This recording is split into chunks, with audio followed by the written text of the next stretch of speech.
प्यारे बच्चों, आज हम क्लास 6 में हिंदी की पुस्तक बसंत से पाठ 3 नादान दोस्त कहानी का सारांश ध्यान से सुनेंगे। इस कहानी के कहानीकार मुंशी प्रेमचंद्र जी हैं। मुंशी प्रेमचंद्र जी इस कहानी के माध्यम से हमें बताना चाहते हैं कि जाने अनजाने में हमसे भी गलती हो जाती है, लेकिन हमें उस गलती का क्या करना चाहिए, उस गलती को सुधारना चाहिए ताकि हम आगे कोई गलती न कर सकें। तो कहानी की दृष्टि से दो छोटे बच्चे हैं, वो बहुत नादान हैं। एक का नाम केशव है, एक का नाम श्यामा है। दोनों आपस में भाई बहन हैं। केशव बड़ा है और श्यामा छोटी है। तो केशव और श्यामा के घर के बाहर कार्निस पर चिड़िया और चिड़ा ने घोंसला बनाया हुआ है। जब वो सुबह उठते हैं, आंखें मलते हुए सुबह उठते हैं, तो देखते हैं कि कार्निस के सामने चिड़िया ने घोंसला बनाया हुआ है और चिड़िया चींची की आवाज़ कर रही है। कार्निस यानी कि अलमारी है। दीवार में क्या बनी हुई है, अलमारी है। अलमारी के ऊपर घोंसला बनाया हुआ है। तो जैसे ही वह चिड़िया की आवाज़ सुनते हैं तो बड़े प्रसन्न होते हैं, बहुत ज़्यादा मज़ा आता है उन्हें। यहाँ तक कि उन्हें खाने पीने की भी सुध नहीं है। घर में दूध है, जलेबी है, उसे खाने की भी उन्हें सुध नहीं है, लेकिन मन में तरह तरह के सवाल आ रहे हैं। अंडे कितने बड़े होंगे, किस रंग के होंगे, कितने होंगे, क्या खाती होंगी, उनमें से बच्चे किस तरह निकल आएंगे, इस प्रकार के सवाल उनके मन में आ रहे हैं। काफ़ी दिन बीत चुके हैं। काफ़ी दिनों बाद उन्होंने सोचा कि उन अंडों से बच्चे निकल गए होंगे। तो अब उनके मन में फिर जिज्ञासा बढ़ रही है। दिन प्रतिदिन जिज्ञासा तो वैसे बढ़ ही रही है, फिर और जिज्ञासा बढ़ रही है कि यदि वो दोनों चिड़ियाओं का जोड़ा बच्चों के चारे के लिए अगर बाहर जाएगा तो उन बच्चों की देखभाल कौन करेगा। हम तो कार्निस पे पहुंच नहीं सकते हैं, तो उनकी देखभाल कौन करेगा। तो अचानक उनके मन में विचार आया, हम इनके लिए चारे की व्यवस्था करते हैं। तो चारे की व्यवस्था करने लगे। फिर दूसरी तरफ विचार आ रहा है, तो गर्मी का समय है, धूप ज़्यादा लग रही है, तो धूप से वह बच्चे मर भी सकते हैं। तो इनके लिए हम छाया की व्यवस्था करते हैं।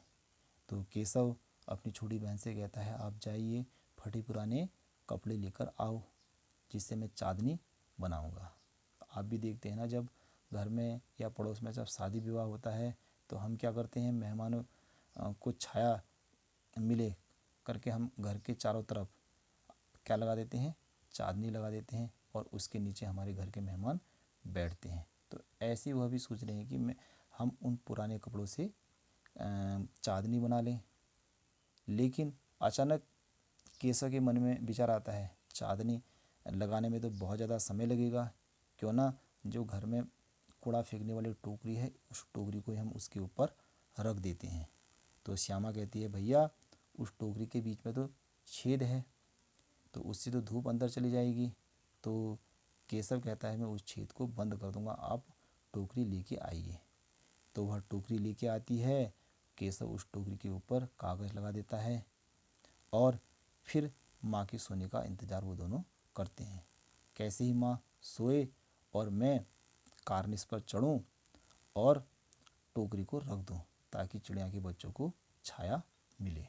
तो इस प्रकार वह माँ के सोने का इंतज़ार करते हैं। दोपहर का मौसम है, सब लोगों ने भोजन कर लिया है और माँ सो चुकी है। जल्दी से केशव कार्निस के नीचे जाता है।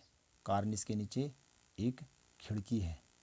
जल्दी से वह क्या करता है, खिड़की की चिटकनी खोलता है।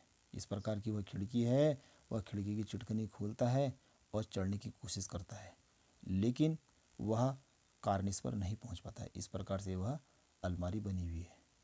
तो वह अपनी छोटी बहन श्यामा से कहता है, आप जाइए अंदर से टेबल लेके आइए। तो वह टेबल लेके आती है। पहले एक टेबल लाती है, फिर नहीं पहुंच पाता है, फिर वह दूसरी टेबल लाती है। तो 2 टेबल के सहारे से वह केशव कार्निस पर पहुंच जाता है और देखता है कि चिड़िया ने वहाँ पर अंडे दिए हुए हैं। अंडे घोंसले में दिए हुए हैं। तो वह देखता है तो घोंसले के अंदर चिड़िया ने क्या रखा है, घास फूस रखा हुआ है और पत्ते रखे हुए हैं और उन पत्तों के ऊपर अंडे हैं। तो अचानक केशव के मन में विचार आता है, तो इन पत्तों पर रखे हुए अंडे तो फूट भी सकते हैं। तो वह अपनी बहन से कहता है, मुझे फटे पुराने कपड़े दो, मैं इन कपड़ों के ऊपर अंडों को रख दूंगा ताकि अंडों की सुरक्षा बनी रहे, अंडे टूटे नहीं। और उसकी बहन को भी लालसा होती है कि मैं भी इन अंडों को देखूं। तो बार बार वह चिल्लाती है, भैया मुझे भी इन अंडों को दिखाइए, चिड़िया को दिखाइए। तो उनकी आवाज़ सुन करके उनकी जो अम्मा होती है वह उठ जाती है, उन्हें डांटती है, वह कहती सोने का आग्रह करती है। तो कुछ देर के लिए वह माँ के डर से बिस्तर में सो जाते हैं। तो कुछ देर बाद श्यामा की नींद खुलती है, क्योंकि वह कहाँ सोने वाले, उन्हें तो चिड़िया के बच्चों को देखना है और चिड़िया को देखना है। तो उन्होंने श्यामा ने देखा कि कार्निस के नीचे चिड़िया के अंडे टूटे पड़े हैं। तो कुछ देर श्यामा ने सोचा शायद उनसे बच्चे निकल गए होंगे और बच्चे उड़ गए होंगे, तब अंडे टूटे हुए हैं। उसने अपने छोटे भाई, माफ़ कीजिए, उसने अपने बड़े भाई को उठाया, अर्थात केशव को उठाया और कहा, भैया देखो अंडे ज़मीन पर गिरे हुए हैं। तो केशव को भी बड़ा आश्चर्य हुआ, अभी तो मैंने अंडे कपड़े में रखे हुए थे, लेकिन अंडे गिरे कैसे। उनकी बातों को सुन करके माँ की नींद खुल जाती है और माँ उनके सामने आती है और पूछती है, आप इतना हल्ला क्यों कर रहे हैं।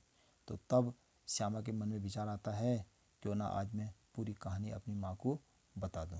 तो वह अपनी अम्मा को पूरी कहानी बता देती है। जब अम्मा को पता चलता है कि केशव ने अंडों को छुआ और अंडों के नीचे कपड़ा रख दिया, तो केशव की माँ केशव को बहुत ज़्यादा डांट कर कहती है, इसका पाप तुम्हें लगेगा, तुमने तीन तीन की जान ली है, तुमने तीनों की जान ली है, अंडे भी फोड़ दिए हैं और अंडे के अंदर जो बच्चे थे उनकी भी तुमने जान ले ली है।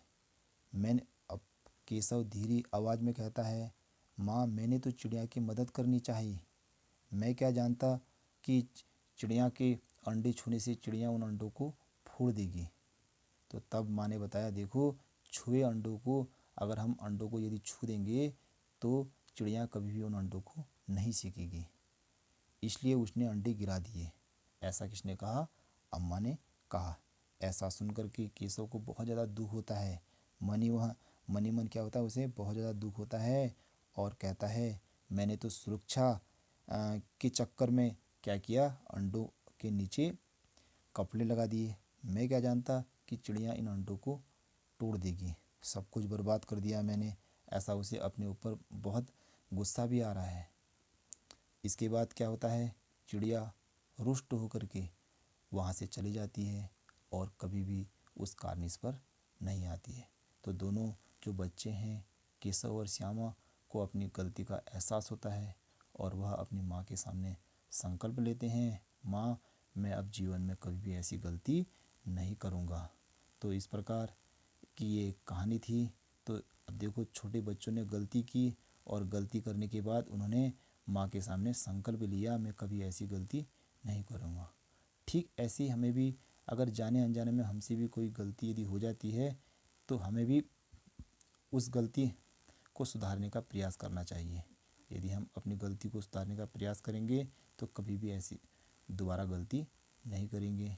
तो सभी भैया उन्होंने यह कहानी ध्यान से सुनी, तो इस कहानी को हम अपनी रफ़ कॉपी में लिखेंगे और याद करने का प्रयास करेंगे। धन्यवाद।